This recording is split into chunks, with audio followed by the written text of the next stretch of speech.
제목의 말씀은 우리에게 요구되는 삶입니다. 우리에게 요구되는 삶이 무엇인지 한번 살펴보기를 원합니다. 우리 그리스도인은 세상을 살아갈 때 어떻게 살아가야 되는지 사도 바울은 권면을 하고 있습니다. 22절에서 24절의 말씀에 사도 바울은 옛사람을 버리고 새사람을 입자 권면하는데, 새사람은 바로 의와 거룩함으로 거룩함의 새사람을 입자고 권면하고 있습니다. 자, 옛사람은 어떤 사람일까요? 바로 중생하기 이전에 행실과 성격과 태도, 육적인 그런 본성을 가지고 있는 사람을 의미합니다. 즉 죄로 인해서 바로 하나님의 형상을 잃어버린 상태입니다. 그래서 그리스도를 알지 못하는 자연인 그대로입니다. 자연인 인간을 가리키는 것입니다. 자, 성경은 이들을 죄인으로 규정을 하는데, 왜 죄인으로 규정을 하느냐? 바로 하나님을 알지 못하는 것이 바로 죄라는 사실입니다. 그래서 이들을 죄인으로 규정하는데, 시편 1편에는 바로 죄인은 바람에 나는 겨와 같고 의인의 회중에 들지 못한다 말씀하고 있습니다. 의인의 길은 여호와께서 인정하시지만 이 악인의 길, 죄인의 길은 여호와께서 인정하지 않는 길이다. 그래서 세상에는 오직 두 가지 길밖에 없다는 사실을 우리는 알 수 있습니다. 바로 의인의 길과 바로 죄인의 길이다라는 사실을 알 수가 있습니다. 그래서 우리는 의인으로서, 마땅히 의인 된 사람으로서 바로 이 죄인의 구습을 버릴 필요가 있으며 버려야 된다라는 사실을 사도 바울은 말씀을 하고 있는 것입니다. 자, 구습을 이길 수 있는 유일한 길은요, 심령이, 마음이 새롭게 되는 것인데, 인간의 영과 마음이 새롭게 되어야 한다라고 말씀을 합니다. 내 영을 새롭게 하기는 참으로 어렵습니다. 빨래를 할 수도 없는 부분이고 말입니다. 그래서 이것은 사람의 생각이나 결단으로 되는 것이 아닙니다. 사람은 죽을 때가 되면 변한다라고 말합니다. 그렇다고 해서 이런 변화를 의미하는 것도 아닙니다. 성령에 의해서 새롭게 되면서 지속적으로 영적 성장을 이루게 되는데, 바로 성령님을 통해서 하나님의 형상대로 바로 재창조된다는 사실을 알 수가 있습니다. 어떻게 우리가 새로 태어납니까? 내가 어머니 뱃속에 들어가야 합니까? 니고데모가 말했을 때 물과 성령으로 거듭나야 되느니라, 예수님이 그렇게 대답을 하십니다. 즉 하나님을 경험하는 것입니다. 하나님을 경험할 때 우리는 바로 새 사람이 되었다라고 할 수가 있는 것입니다. 자, 그리스도를 통해서 죄로 잃어버렸던 하나님의 형상이 회복되면 그리스도를 본받는 자가 되는 삶을 살게 됩니다. 그리고 하나님의 뜻에 합당한 삶을 살게 되겠죠. 자, 이 모든 것은 바로 진리로부터 나오는 예수 그리스도, 진리로부터 나오는 의와 거룩함이라고 합니다. 의라는 단어는 법정적인 용어로서 무죄 선언이 이루어진 상태, 즉 일상생활에서 죄를 떠나서 정직하고 바르게 사는 것이 바로 의로운 삶입니다. 이런 사람은 세상 사람과는 좀 다른 생각과 바른 행위의 삶을 살게 되어 있습니다. 당연히 변화받았기 때문에 새 삶을 살게 됩니다. 바로 의와 거룩함의 그런 삶이란 어떤 삶일까요? 거짓말하던 습관이 바로 변해서 정직한 삶을 살게 됩니다. 돈 때문에 영혼까지 팔았던 사람이 더 이상 돈을 사랑하지 않고 좋지 않습니다. 사고의 변화가 일어난 것입니다. 근본적으로 마음에서 변화를 일으킨 것입니다. 분쟁과 다툼을 일으키던 사람이 화평의 사람이 된다라는 것이며, 받기만 하던 사람이 주는 사람이 됩니다. 내 가족만 생각하던 사람이 다른 사람이 비로소 눈에 들어오기 시작하는 겁니다. 그러면서 타인의 필요를 채우기 위해서 자신을 희생할 줄 알게 됩니다. 그래서 다른 사람과의 관계에서 얼마나 그 사람이 이타적인 삶을 사느냐에 따라서 그리스도인인가, 참 그리스도인인가, 그렇지 않은가 구별을 될 수가 있습니다. 이 거룩함도 마찬가지입니다. 세상과 구별되게 사는 것을 거룩한 삶이라고 볼 수가 있는데, 악에 물들지 않는 성결한 삶을 가리킵니다. 예를 들어 보겠습니다. 아브라함이 하나님께서 부르셨고 하나님의 자녀로서 그의 일생을 하나님께 드렸는데, 그의 일생 동안 하나님 앞에 순종만 했는가? 그렇지는 않다라는 사실을 볼 수가 있는데, 세상 사람들처럼 자신의 가업을 이을 자식이 필요했고, 세상 사람의 방식대로 바로 육체의 욕심을 이루기 위해서 처벌 취하는 그런 일을 하게 됩니다. 야곱은 어떻습니까? 자신의 경제적 유익을 위해서 아버지를 속이고 외삼촌을 속이는 일을 합니다. 그리스도인, 참된 그리스도인이라면 이런 일을 하지 않았어야 한다라는 사실을 알 수가 있습니다. 그래서 거룩함의 삶이라는 것은 내가 거룩하게 살라라고 성경에서 말하니까 하나님처럼 되라는 말이 아니라 세상 사람들의 삶의 방식대로 그대로 속일 거 속이고 거짓말하고 당짓고 그리고 서로 미워하고 시기하고 질투하고 그렇게 살아가는 것은 아니다라는 것입니다. 그래서 우리의 삶의 정형이 어떤 모습이어야 되는가? 바로 예수님을 닮는 모습. 그 모습은 바로 어쩌면 이 육체의 욕심을 따르는 아브라함이나 야곱의 모습은 아니었을 겁니다. 물론 아브라함은 훗날에는 이제 하나님 앞에 온전히 순종하면서 자녀를 드리게 되지만, 그러나 육체의 욕심을 이루고 싶은 욕심이 있었을 때는 바로 세상 방법을 취했다라는 사실을 알 수가 있습니다.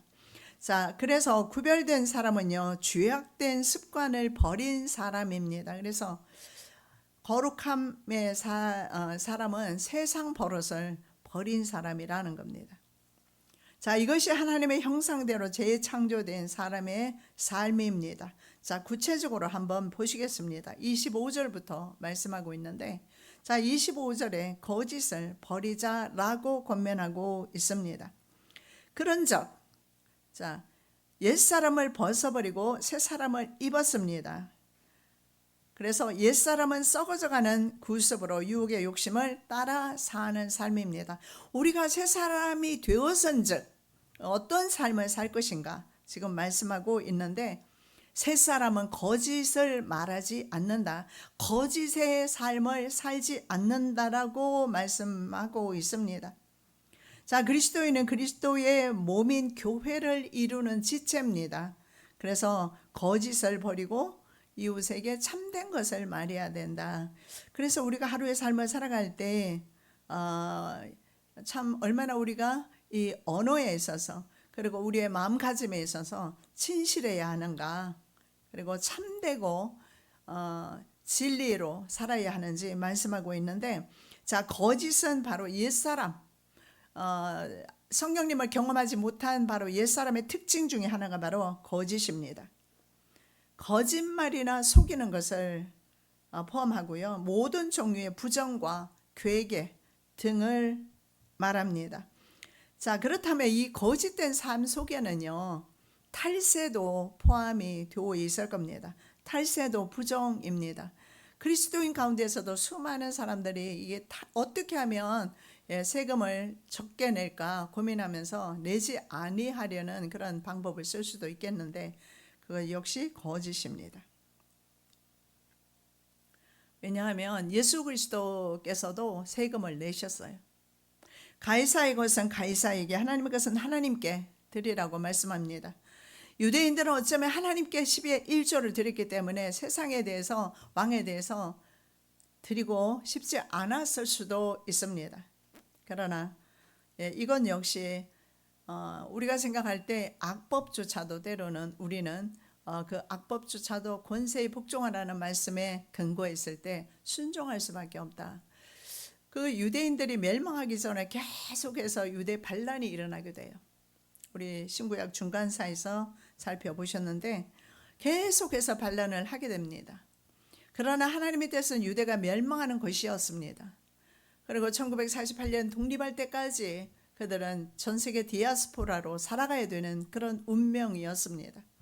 그러나 그들은 끝까지 항거하면서 로마에 대항하다가 결국은 거의 진멸 상태까지 이르게 되는 것을 보게 됩니다. 왜냐하면 그들이 생각했을 때 이 로마 법을 도무지 준수할 수가 없고, 그리고 로마 왕의 통치를 받아들일 수가 없었던 겁니다. 그래서 우리는 세상 살면서 우리에게 주어져 있는 많은 질서들이 있지 않습니까? 파괴하려고 한다는 것은 성경적이 아니다라는 거예요. 그것조차도 우리는 받아들여야 된다는 사실을 알 수가 있습니다. 자, 반면에 세 사람의 특징은 참된 것을 말한다 이렇게 말합니다. 스가랴 8장 16절입니다. 너희는 이웃과 더불어 진리를 말하며, 이 진리는 바로 예수 그리스도입니다. 그러니까 예수 그리스도와 함께하는 삶은요, 예수 그리스도의 말씀이 나올 수밖에 없는 것입니다. 불신과 거짓이 교회 안에서도 팽배한 그런 시대에 우리가 살고 있습니다. 그러나 성도는 그리스도 안에서 말하는 것처럼 진실함으로 말해야 된다는 사실을 우리는 알아야 합니다. 그리스도 안에서. 그래서 그리스도 앞에서 우리가 대화하는 것처럼, 말하는 것처럼 그렇게 진실함으로 대하라고 성경은 말씀하고 있는 것입니다. 자, 진실함은요, 상호 간에 신뢰감을 줍니다. 교회와 가정을 든든하게 서게 해줍니다. 그런데 거짓의 결과물인 이 불신은 바로 가정이나 신앙 공동체를 분열시키고 파괴한다는 사실을 우리는 언제나 눈으로 목도하고 있습니다. 그래서 거짓은 절대로 집을 세울 수 없고 거짓된 것으로 교회도 세울 수가 없다라는 사실을 알 수가 있습니다. 자, 그 다음에 26절에서 27절은 분을 품어서 마귀에게 틈을 주지 말라 이렇게 말씀하고 있습니다. 자, 분이라는 것은 인간의 성품 중에 하나일 수도 있습니다. 예수님께서도 의분을 품으셨어요. 분을 내셨어요. 그래서 의분이라고 하는데, 문제는 이 분을 내기는 하지만은 시간 제한이 있어요. 해질 때까지입니다. 내가 누구를 미워하는 사람이 있고 꼴보기 싫은 사람이 있다 할지라도 그냥 해질 때까지로 시간 제한을 주고 있어요. 안식일에 한편 손 마른 사람들을 예수께서 고치시는 것을 보고 바리새인들이 비난합니다. 자, 예수께서 안식일에 선을 행하는 것과 악을 행하는 것, 생명을 구하는 것과 죽이는 것, 어느 것이 옳으냐면서 화를 내신 적이 있습니다. 자, 그리스도인에게 분을 금지하시는 이유는요, 분이 도를 넘었을 때입니다. 그러면 그것이 바로 죄가 된다. 어떤 사람은 이 분을 표출을 하면서 그냥 넘어가요. 뒤로 그냥. 자기 스스로가 절제가 안 되니까, 제어가 안 되니까. 분을 낼 수는 있으나 그렇게 분을 품고 그리고 한 사람을 미워하게 되면 절대 풀지 않죠. 언제나 그 사람을 미워하면서 일생을 사는 사람도 있습니다. 참 불쌍한 사람이다. 저는 그 사람이 불쌍하다. 미움받는 사람은 발 뻗고 자는데 자신은 그 사람만 생각하면 자다가도 벌떡 일어나요. 심장병이 걸려요. 자기만 불쌍하지 않습니까? 결국은 이런 용서는요, 하나님께서 바로 예수께서 나 자신을 사랑해서 주신 말씀임을 알 수가 있습니다. 자, 분노를 오래 품게 되면 사단에게 내 영을 유린하는 기회를 제공하는 꼴이 될 것입니다. 그래서 사도 바울은 분을 오래 간직하는 습관을 갖지 말라라고 권면하고 있습니다. 한 주간도 여러분 분노하는 시간들이 있었습니까? 한번 돌아보시면서 하루를 넘겼다면 이제는 그렇게 하지 마시고, 하루를 넘기지 마시고 밤이 되면 풀어버리시고 잠을 주무시기 바랍니다. 반드시 이 분은요, 적당한 때에 풀어야 돼요. 이 말씀을 들으면서 지금도 내가 풀지 않는 사람이 있다면 그 사람에 대한 분노를 푸는 것이 좋습니다. 가장 좋은 것은 그 사람에게 미안하다고 전하는 것이겠죠. 그렇게 함으로써 서로가 과거에 소원해서 마음에 간직했던 것들이, 엉어리들이 풀려져 나가지 않겠습니까? 자, 28절은요, 도둑질하지 말고 선한 일을 해라 이렇게 말합니다. 이 도둑질은 10계명에서 제7계명에 위배되는 것입니다. 이것은 그리스도인이 지켜야 되는 가장 기본적인 윤리입니다. 그리스도인도 도둑질 할까요? 합니다. 저는 그 귀금속, 특히 이제 금 같은 돈 나가는 귀금속이 꽤 좀 있었어요. 왜냐하면 제가 한국에 있을 때 아이들 남편이 많이 해줬어요. 그래서 귀금속을 많이 미국에 가져갔는데 지금 저에게 귀금속 금으로 된 것은 한 개도 없어요. 어느 날 보니까 교회 안에 사택이 있었고 사택은 언제나 열려 있었어요. 그래서 어느 날 언젠가는 보니까 제가 그것을 따로 이렇게 귀하게 보관을 하지 않았거든요. 언젠가 보니까 그 모든 귀금속이 하나도 없이 다 사라졌어요. 도둑을 맞았을까요? 도둑은 오지 않았어요. 그럼 누가 가져갔겠습니까? 교인들도 도둑질 한다는 겁니다. 도둑질 하지 말라라고 말합니다. 심지어는 부모 것이라도 말입니다. 형제 것이라도 말입니다. 도둑질은 안 된다 라고 말합니다. 또 이렇게 생각할 수도 있어요. 바늘도둑보다 소도둑이 엄청 죄가 많다. 하나님 앞에서는 둘 다 똑같습니다. 바늘도둑이나 소도둑이나 결국 그 마음속에 품고 있는 것이 뭘까요? 탐심이거든요. 욕심입니다. 그 욕심을 멈추지 못하기 때문에 나는 가질 수 없으니까 훔쳐서라도 내 것으로 만드는 거, 그 심령 속에 하나님이 계시겠습니까? 하나님 없어요.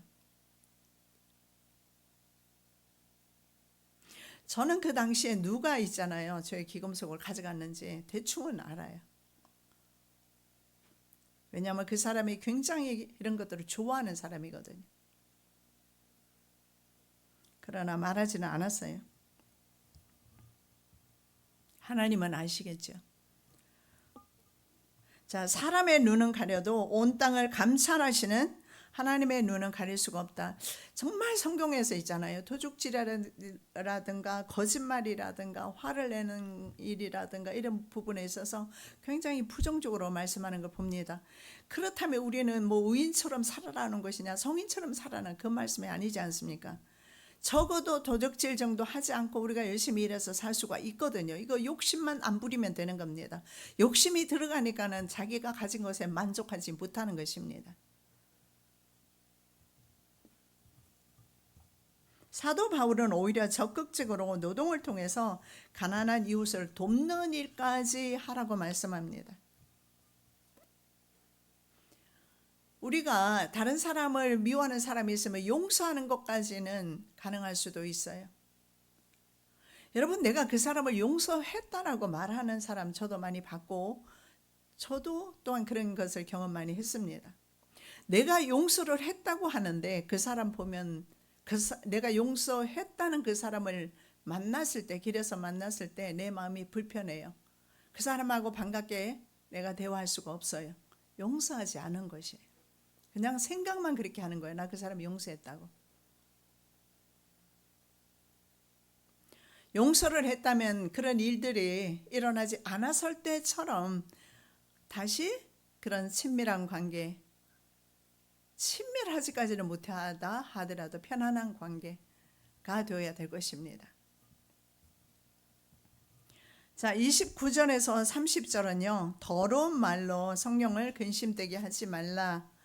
참 이거 행위와 이 입이 정말 우리 입단속하는 거 중요한 것 같습니다.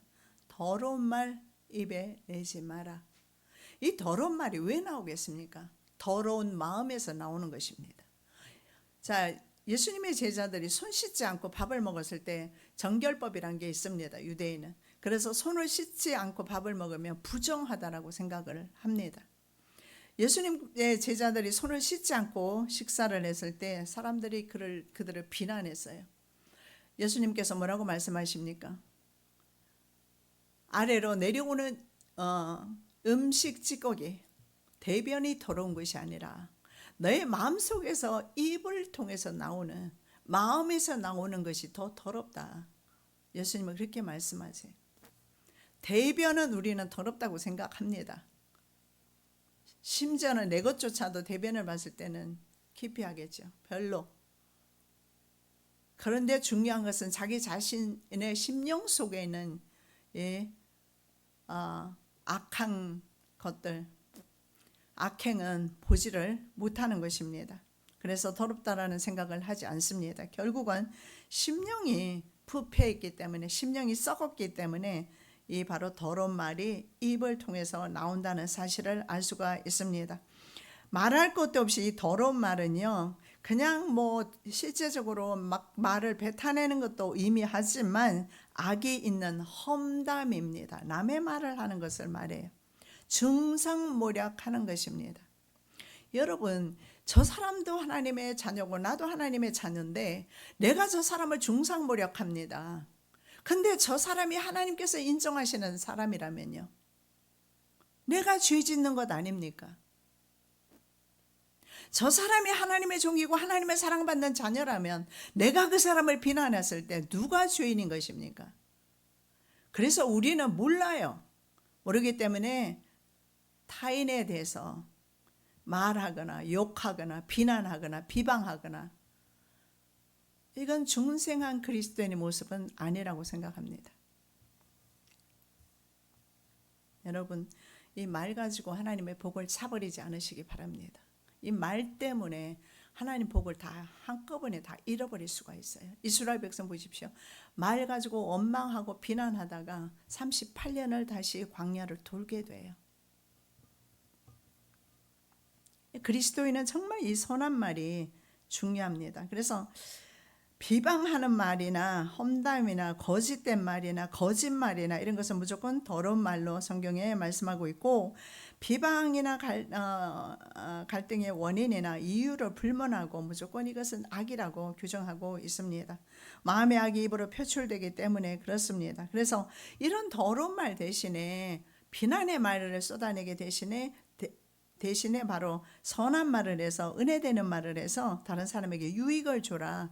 이 말을 했을 때 기왕이면 그 사람에게 있잖아요, 정말 꼴보기 싫은 사람조차도 칭찬의 말을 하면 어떨까요? 여러분, 칭찬은 뭐 고래도 춤춘다는 책도 있잖아요. 칭찬해줘서 안 기뻐할 사람이 없습니다. 기왕이면 바로 칭찬하는 쪽으로 우리 그리스도인은 살아야 되겠다. 그래서 선한 말은 도덕적으로 바로 옳은 말입니다. 건실한 말입니다. 잘 선별해서 말을 해야 된다. 입이란 것이 있잖아요. 특별히 단속하지 않으면 너무나 쉽게 잘 열리는 것이 입입니다. 자, 선한 말을 하는 목적이 있습니다. 일상적인 대화를 통해서 교회와 그리스도인 상호 간의 덕을 세우고, 그리고 언어 생활에서 다른 사람에게 은혜를 끼치기 때문입니다. 자, 더러운 말은 성령님을 근심하게 만든다라고 말씀합니다. 그들이 반역하여 주의 성령을 근심하게 하였으므로 그가 돌이켜 그들의 대적이 되사 친히 그들을 치셨더니, 그들이 반역해서 성령님을 근심하게 했다는 말씀을 주고 있습니다. 부주의하고 바르지 못한 말, 심지어는 내 감정이 상하면 일단은 다른 사람을 이렇게 비난하고 보는데요, 이 무조건 뱉어내는 비방은 다른 사람에게 고통을 줍니다. 그리고 성도 안에 내주하시는 성령님을 근심되게 하는데, 아까 드린 말씀 그대로입니다. 바로 내가 아픔을 겪어요. 내 안에 계시는 성령님, 그 성령께서 그 영과 함께 거주하지를 못하게 되는 것입니다. 결국은 자신을 가장 먼저 찌르게 된다는 사실을 알 수가 있습니다. 자, 성령의 인도하심을 따르지 않고 자신을 더럽히면 바로 성령님을 근심하게 하는 것인데, 왜 그러냐면 고린도전서 3장 16절에 보면 바로 내 몸이 바로 하나님의 성전이라고 말씀하고 있습니다. 성령께서 내 안에 계시기 때문에 그렇습니다. 성령께서 그 안에 계시면 비난의 말을 쏟아내지 않을 것입니다. 욕설을 하지 않을 것이며 폭력을 행사하거나 폭언을 하지 않을 것입니다. 성령이 심령 속에 계신다면 말입니다. 자, 31절입니다. 31절은 무조건 서로 용서해라. 여기도 마찬가지인 것 같아요.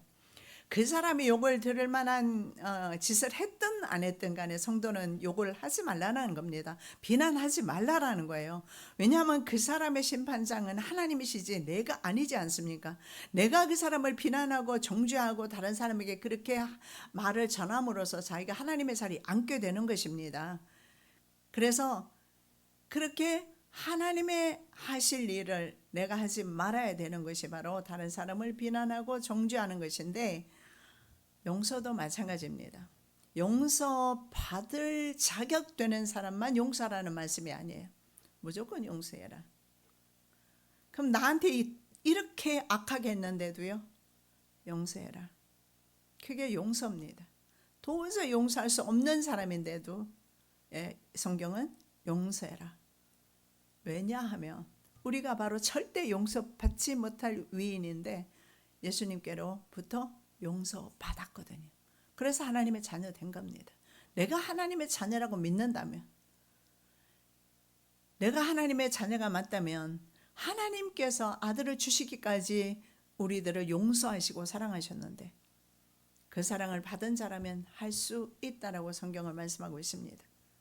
악독, 노함, 분냄, 떠드는 것, 비방, 악의를 버리고 서로 용서하라 이렇게 말씀하고 있습니다.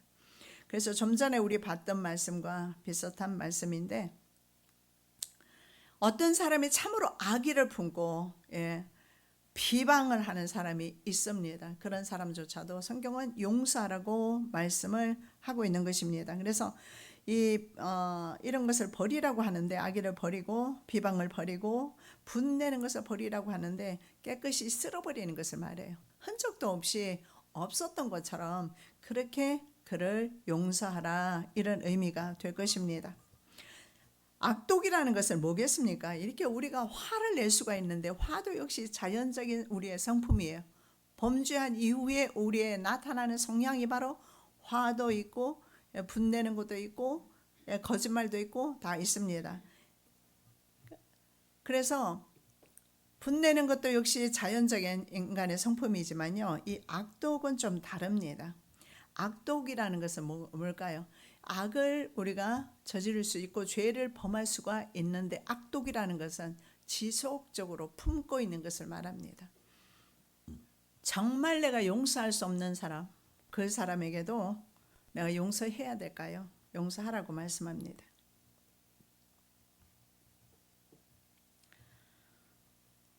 자, 노함과 악독이라는 것은 마음속에 바로 품고서 화해하기를 거부하는 마음 상태입니다. 악독이라는 것은 그러니까는 죄와 좀 다른 부분이 악독이라는 것은 계속 이것을 품고 있는 것입니다. 그래서 화해하기를 거부하는 마음의 상태입니다. 그래서 때로는요 그 증상이 나타나거든요. 그 사람만 생각하면 속에서 이렇게 분이 올라와요. 그리고 그 사람만 생각하면 내가 감정이 조절이 잘 안 돼요. 그럼 반드시 용서해야 되는 사람이다 라는 사실을 알 수가 있습니다. 자, 그 다음에 노함과 분냄의 동의로 바로 악독이 사용되는데 동의어입니다. 그래서 악독이라는 것은 노하는 것, 분내는 것을 계속 두었을 때 이것이 악독이 된다는 사실을 알 수가 있는데 노한다라는 것은요 막 일시적으로 급격하게 감정이 폭발하는 것을 노함이라고 표현합니다. 분내는 것은요 바로 저기가 있는 마음의 상태를 가리킵니다. 그래서 이 모든 것이 바로 결코 좋지 않다. 서로 용서해야 된다. 용서하라고 말씀하고 있습니다. 그래서 32절에 서로 불쌍히 여기고 용서하라 이 말씀을 주고 있습니다. 31절과 같은 말씀인데 불쌍히 여기라고 말씀을 하고 있습니다. 여러분 인생이 참 어떻게 보면 죄로 말미암아 모두 죽게 되는 것입니다. 이렇게 늙어서 결국은 다시 우리가 흙 속으로 돌아간단 말이죠. 그런 우리 인생들을 생각해 보면 모두가 다 참 불쌍합니다.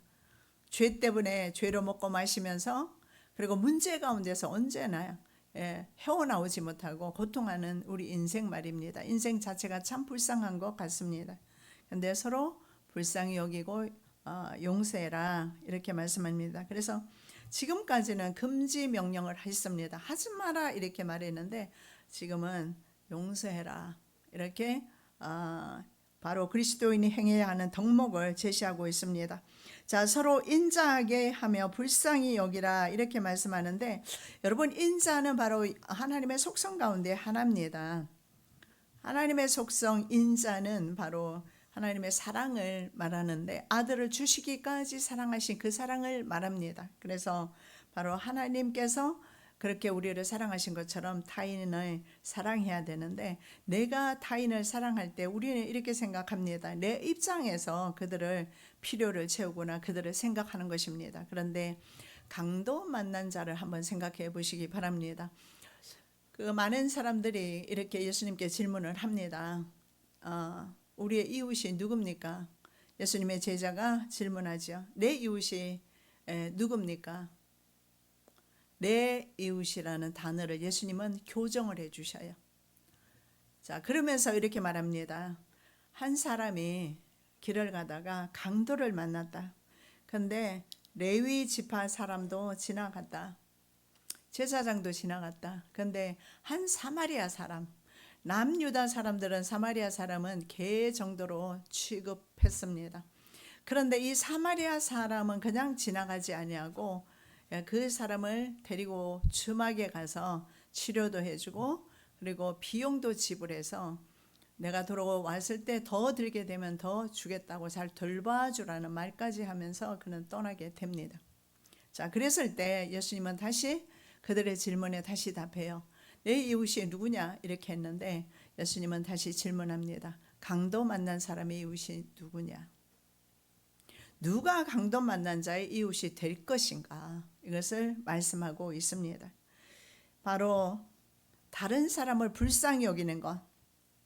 이것은 타인의 필요에 공감하고 그리고 동정하는 것입니다. 그래서 서로 용서해야 되는 이유가 하나님의 용서를 받았기 때문이라고 말씀드렸는데 그리스도의 십자가를 통한 구원 행위, 행위는 바로 모든 그리스도인의 행동의 행위의 원형이 됩니다. 모범이 바로 예수 그리스도의 우리를 향하신 용서입니다. 바로 예수 그리스도의 십자가가 바로 우리를 모두를 심지어는 오른쪽에 있는 강도, 오른쪽에서 십자가에 달렸던 강도, 보통 오른쪽이라고 생각합니다. 오른쪽에 있는 강도, 그 사람은 살인자입니다. 그 살인자가 어떻게 구원받을 여지가 있습니까? 만일에 그 사람이 구원받을 여지가 있다면 십자가에 달리지 않았겠지요. 십자가에 달렸다라는 것은 그 사람은요, 다른 사람을 죽였다라는 의미고 자신의 목숨도 내놓아야 되는 그런 죄를 지었다라는 의미입니다. 그러면 이렇게 살인자까지도 구원받을 수 있을까? 용서받을 수 있을까? 그런데 우리는 성경에서 보고 있습니다. 바로 살인자까지도 예수님의 말씀은 너는 나와 함께 오늘 낙원에 있게 될 것이다. 구원을 언급하고 계십니다. 결국은요, 바늘 도둑이 크냐 죄가 크냐 소도둑의 죄가 크냐 문제가 아니라는 사실을 알 수가 있어요. 내가 죄질이 얼마나 크냐 적으냐의 문제가 아니라는 사실을 알 수가 있습니다. 용서를 하느냐 하지 않느냐, 중요한 것은 바로 그 차이입니다.